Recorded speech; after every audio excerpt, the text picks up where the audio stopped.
we will see how he established power over the party, the military, the economy, the media, and even on the global stage. But to truly understand this, we must start from the inside, deep within the Communist Party itself. When Xi Jinping first came to power, his priority was clear. Before changing the country, he needed to secure the system that controlled it. His first and most important focus was consolidating power within the Communist Party.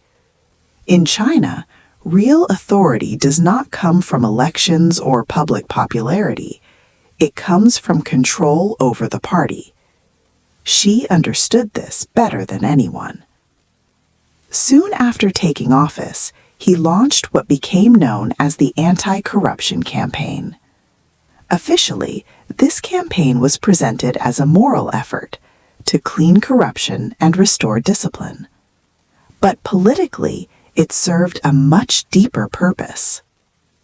The campaign allowed Xi to remove threats quietly and legally.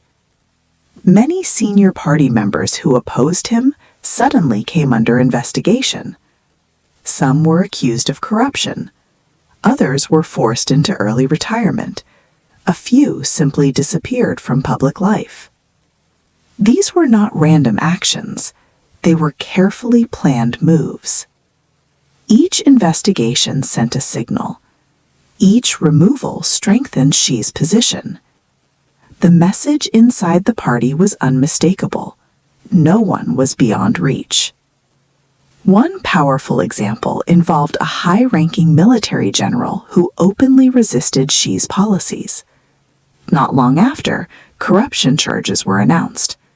The general retired, and his influence vanished overnight.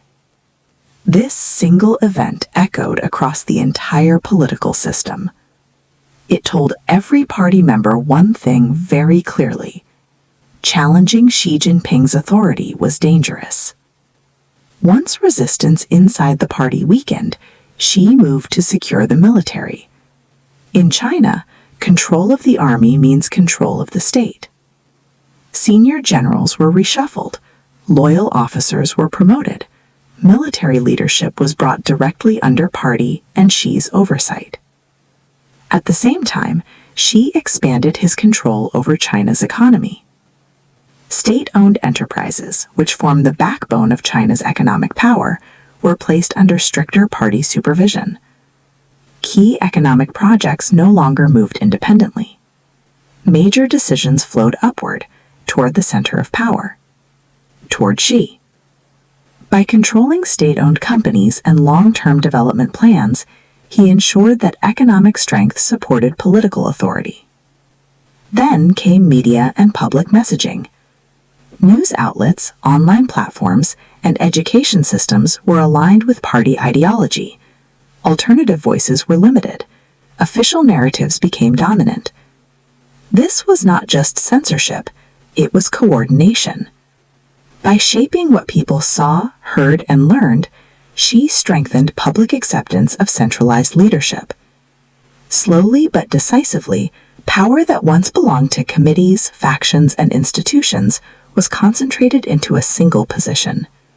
And that position belonged to Xi Jinping. By the end of his first term, he was no longer just another party leader. He had become the central figure of China's political system, a leader whose authority extended across the party, the military, the economy, and public life. And this foundation would later allow him to project China's power far beyond its borders.